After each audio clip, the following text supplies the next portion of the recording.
नाश्त्याला अगदीच वेगळं काही बनवून खावंसं वाटलं ना, तर हा नाश्ता एकदम मस्त आहे. अगदी वरनं कुरकुरीत, क्रिस्पी आणि आतून सॉफ्ट आणि बनवायला पण खूप सोप्पं आहे आणि एकदम टेस्टी आणि पौष्टिक पण आहे. नमस्कार, मी सीमा. आपल्या यूट्यूब चॅनलवर तुमचे अगदी मनापासून स्वागत आहे. तर उशीर न करता आपण रेसिपीला सुरुवात करूया. इथं मी 1 कप रवा घेतलेला आहे. रवा बारीक असो किंवा मोठा असो कोणताही चालेल.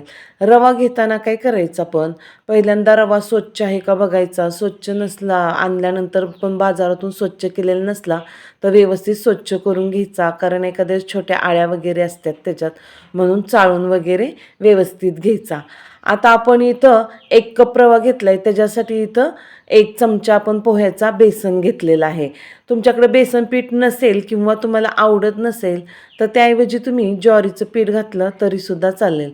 आता 1 कप रव्यासाठी त्याच मापाने मोजून मी इथं 1 कप पाणी घेणार आहे.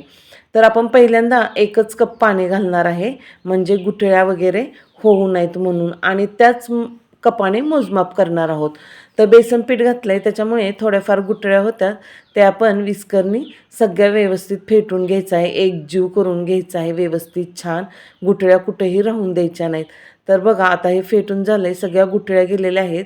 पण रवा थोडासा दाटसर वाटतोय म्हणून अजून त्याच्यात आपण पाव कप पाणी घालायचं आहे आणि सगळं व्यवस्थित हलवून घ्यायचं आहे.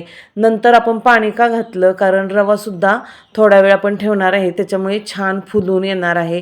मग रवा फुलायसाठी त्याच्यात थोडंफार पाणी असायला पाहिजे म्हणून आपण नंतर पाणी घातलं आहे. एकूण आपण 1.25 कप पाणी घातलं आहे. तर इथे बघा मी 3 बटाटे घेतलेले आहेत. बटाटे मी शिजवून साली काढून घेतलेले आहेत. तर आता बटाटे आपल्याला खिसून घ्यायचे आहेत.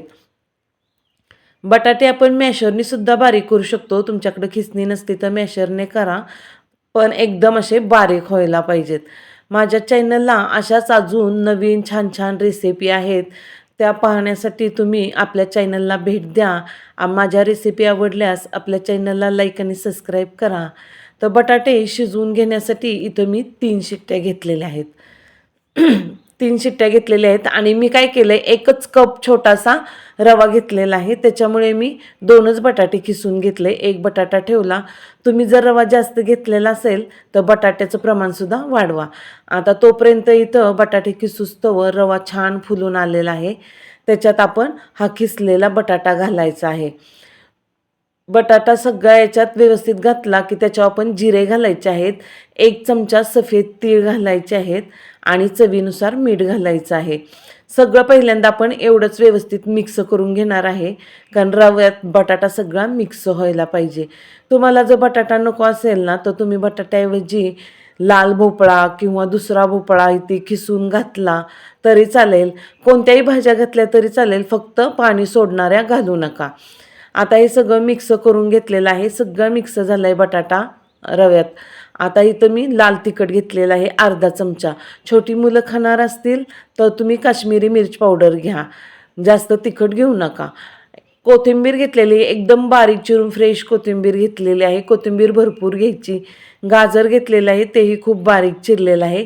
तुम्हाला गाजर बारीक चिरण्याऐवजी किसून घ्यायचं असलं तरी चालेल, किसून घ्या. तसं पण खूप छान दिसतं आणि लागतं पण छान.